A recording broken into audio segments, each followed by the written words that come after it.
យោធិនបំពេញកាតព្វកិច្ចយោធានឹងទទួលបានប្រាក់ឧបត្ថម្ភពីរដ្ឋាភិបាលចំនួន40,000រៀលនៅក្នុងមួយខែនិងប្រាក់របបផ្សេងៗជាច្រើនទៀតនេះបើយោងតាមអនុក្រឹត្យស្តីពីការអនុវត្តច្បាប់ស្តីពីកាតព្វកិច្ចយោធាប្រកាសដាក់ចេញដោយសម្ដេចហ៊ុនម៉ាណែតនាយករដ្ឋមន្ត្រីនៃកម្ពុជាជាអនុក្រឹត្យដើម្បីកំណត់អំពីលក្ខខណ្ឌនិងបែបបទនៃការធ្វើជំរឿនការជ្រើសរើសការអញ្ជើញការពន្យាលពេលប្រាក់ឧបត្ថម្ភគោលរបបផ្សេងៗនិងការលើកទឹកចិត្តព្រមទាំងបែបបទនិងនីតិវិធីក្នុងការទទួលយកប្រជាពលរដ្ឋបញ្ចប់កាតព្វកិច្ចយោធា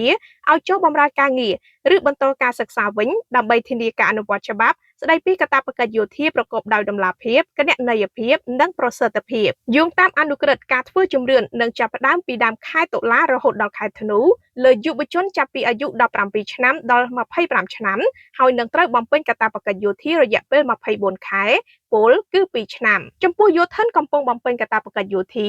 នឹងត្រូវទទួលបានប្រាក់ឧបត្ថម្ភប្រចាំខែនិងគោលរបបផ្សេងៗមានជាអាចប្រាក់ឧបត្ថម្ភប្រចាំខែក្នុងម្នាក់ចំនួន400,000រៀលគោលរបបផ្សេងៗត្រូវទទួលបានដូចយោធិនអាជីពរួមមានប្រាក់ម្ហូបប្រចាំថ្ងៃប្រាក់អាហារបំប៉នបន្ថែមពេលហ្វឹកហាត់ប្រាក់បំណាច់ឧបត្ថម្ភគ្រួសារនិងកូនរបបអង្គប្រចាំថ្ងៃ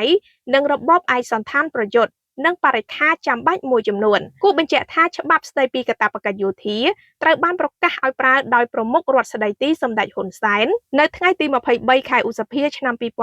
2026បន្ទាប់ពីរដ្ឋសភានិងព្រឹទ្ធសភាអនុម័តរួចច្បាប់នេះមានវិសាលភាពអនុវត្តចំពោះប្រជាពលរដ្ឋខ្មែរគ្រប់រូបមានអាយុចាប់ពី18ឆ្នាំដល់25ឆ្នាំដែលត្រូវបំពេញកាតព្វកិច្ចយោធាតាមការកំណត់នៃច្បាប់នេះការបំពេញកាតព្វកិច្ចយោធារបស់ប្រជាពលរដ្ឋខ្មែរជាស្ត្រីត្រូវផ្អែកតាមគោលការណ៍ស្ម័គ្រចិត្ត